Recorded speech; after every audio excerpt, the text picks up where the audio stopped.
4 bölüm. Андай болсо, bababız Ibrahim tuurasында biz эмне деп айтмакчыбыз? Ал эмне болду эле? Эгерде ал кылган иши менен акталса, бул мактоого татырлык, бирок Кудай алдында эмес. Жазууда айтылгандай, Ибрайым Кудайга ишенип, ошону менен анын алдында ак деп табылды. Иш кылган адамдын алган акысы белек болуп эсептелбейт.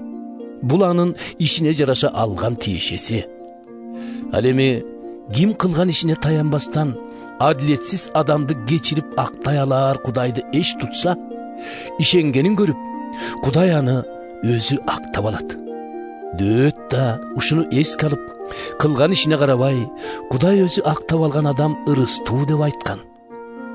Адилетсиз иштери кечирилип, күнөөлөрү жабылгандар ырыстуу. Мойнуна күнөөлөрүн жараткан койбогон ар бир адам ырыстуу. Дөөт айткан ырыстуулук сүннөткө олтурган иудейлерге гана тийиштүүбү? Же сүннөткө олтургузулбаган башка улуттагыларга дагыбы? Биз азыр эле Ибрайым Кудайга ишенип, ошону менен анын алдында ак деп табылды деп айтпадыкпы? А бул качан болгон?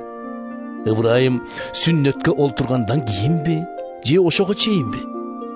Сүннөттөлгөндөн кийин эмес, ага чейин.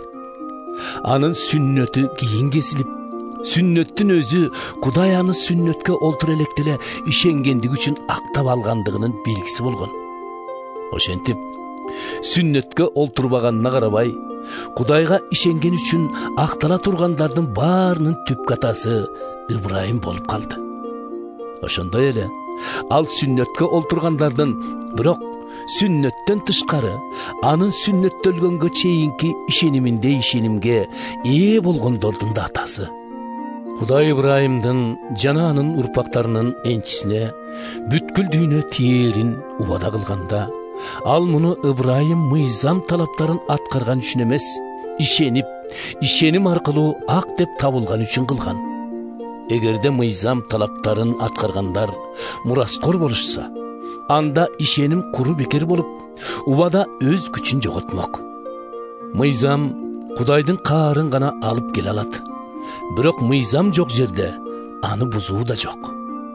Ошентип, Кудайдын убадасы ишенимге негизделип, анын ырайымы катары Ибрайымдын баардык урпактарына, мыйзамды аткаргандарына да, Ибрайымга окшоп ишенгендерине да бекер берилери кепилдик алынды. Ал биздин баарыбызга ата. Ыйык жазууда айтылгандай, мен сени көптөгөн элдердин атасы кылдым. Өлгөндөргө кайрадан өмүр берип, жок нерсени бар кылуучу Кудайга ишенген үчүн ал ушундай убадага болгон.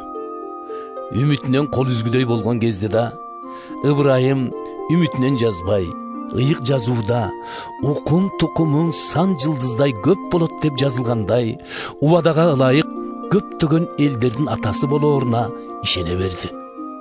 Жашы 100-гө барып, денесинин өлүк болгону калганын жана аялы Саранын бала төрөөр мезгили эбак өтүп кеткенин туйганда да ал ишенимин жоготподу. Ишеними өчпөгөн Ибрайым Кудай өз убадасын аткараарынан эч күмөн санабады.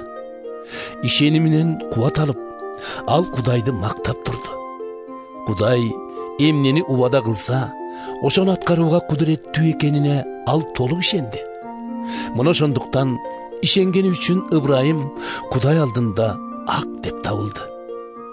Ыйык жазуудагы бул сөз жалгыз ага гана тийиштүү болбостон, эге биз Ыйсаны өлгөндөн тирилткен Кудайга ишенип, ошол ишенимибиз аркылуу актала турган биз үчүн да жазылган.